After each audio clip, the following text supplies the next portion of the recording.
റോഡുകളിൽ പൊതുയോഗം നടത്തുന്നവർക്കെതിരെ സ്വീകരിക്കുന്ന നടപടി എന്ത് എന്ന് സർക്കാർ അറിയണം. കോടതി അലക്ഷ്യ കേസ് വേണ്ടതാണ് എന്നും justice Anil K Narendran, justice S Muralikrishna എന്നിവർ ഉൾപ്പെട്ട ഡിവിഷൻ ബെഞ്ച് വാക്കാൽ പറഞ്ഞു.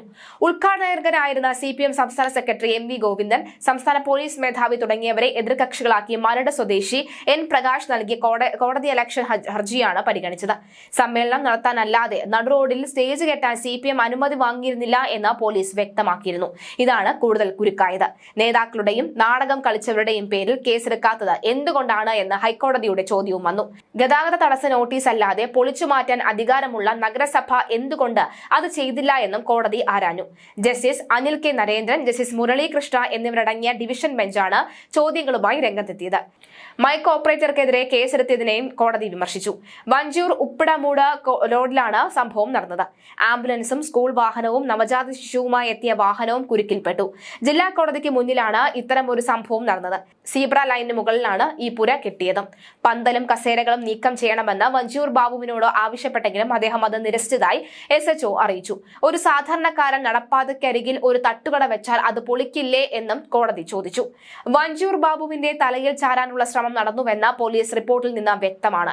പാർട്ടിയും അത്തരം ഒരു ശ്രമമാണ് നടത്തിയത്.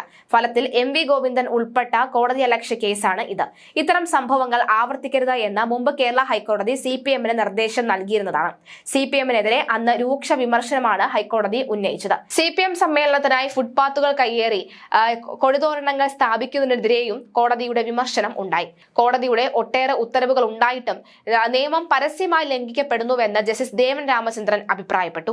മുമ്പും ജസ്റ്റിസ് ദേവൻ രാമചന്ദ്രൻ സർക്കാരിനെതിരെ രംഗത്തെത്തിയിട്ടുണ്ട്. പോലീസിനെതിരെ അതിശക്തമായ പരാമർശങ്ങളാണ് ജസ്റ്റിസ് ദേവൻ രാമചന്ദ്രൻ നടത്തിയത്. അതിന് പിന്നാലെ അദ്ദേഹത്തെ പോലീസ് കേസുകൾ പരിഗണിക്കുന്ന ബെഞ്ചിൽ നിന്ന് മാറ്റി.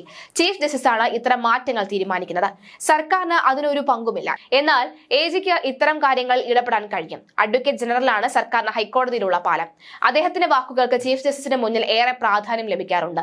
തന്നെ പോലീസ് ബെഞ്ചിൽ നിന്ന് മാറ്റിയതിന് പിന്നിൽ സർക്കാർ ഉണ്ട് എന്ന് ജസ്റ്റിസ് ദേവൻ രാമചന്ദ്രൻ കരുതുന്നുണ്ടാകാം. തുടർന്ന് അദ്ദേഹത്തിന് റവന്യൂ കാര്യങ്ങൾ പരിഗണിക്കുന്ന ബെഞ്ചാണ് കിട്ടിയത്. അപ്പോഴാണ് കേരയിൽ വന്നു വീണത്. അതിലും അദ്ദേഹം സർക്കാരിനെതിരെ ആഞ്ഞടിച്ചു. എന്നാൽ സർക്കാർ ഡിവിഷൻ ബെഞ്ചിനെ സമീപിച്ച് ഉത്തരവ് റദ്ദാക്കി. ഫുട്പാത്തുകളിലും പാതയോരങ്ങളിലും അപകടകരമായി കൊടികൾ സ്ഥാപിച്ചിരിക്കുന്നു എന്നാണ് അദ്ദേഹം ഇപ്പോൾ പറഞ്ഞത്. ഒരു അപകടമുണ്ടായി ജീവൻ നഷ്ടമാകണോ?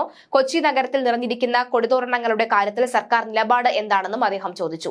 ഒരു രാഷ്ട്രീയ പാർട്ടിക്ക് എന്ത് ചെയ്യണമെന്നാണോ കരുതുന്നത്? വിമർശനം ഉന്നയിക്കുമ്പോൾ മറ്റൊരു പാർട്ടിയുടെ വക്താവായി തന്നെ ആക്ഷേപിക്കുകയാണ്. പാർട്ടി നിയമം ലംഘിക്കുമ്പോൾ സർക്കാർ കണ്ണടയ്ക്കും. പാവപ്പെട്ടവർ ഹെൽമറ്റ് വെച്ചില്ലെങ്കിൽ പിഴ ഈടാക്കുന്നു. ഇതാണോ കേരളം അഭിമാനിക്കുന്ന നിയമവ്യവസ്ഥയെന്നും ജസ്റ്റിസ് ദേവൻ രാമചന്ദ്രന്റെ ചോദ്യത്തിൽ കഴമ്പുണ്ട് എന്ന് കേരളത്തിലെ സാധാരണക്കാരായ ജനങ്ങൾക്ക് നന്നായി അറിയാം. മുഖ്യമന്ത്രിയും ചില CPM നേതാക്കളും തനിക്കെതിരെ നടത്തിയ ചില പരാമർശങ്ങളാണ് ജസ്റ്റിസ് ദേവൻ രാമചന്ദ്രൻ ചൊടിപ്പിച്ചത്.